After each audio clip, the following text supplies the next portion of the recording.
studying, he was playing hearts with the other nerds in the dorm. I can't imagine he went through college without a single date. But he went to a party once, if that counts. It counts. Okay.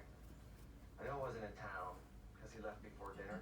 He'd gone out and bought this blue blazer, the kind with gold buttons. He looked like he was going yachting with the Kennedys.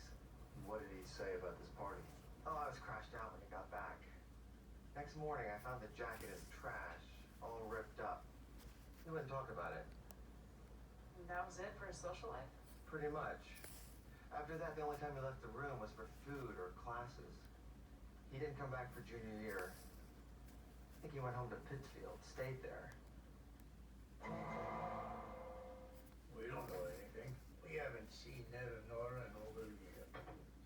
We wanted to ask about the time he quit UMass and came home.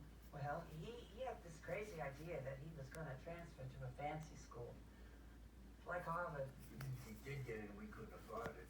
That's why he went to UMass in the first place. Why do you think he dropped out?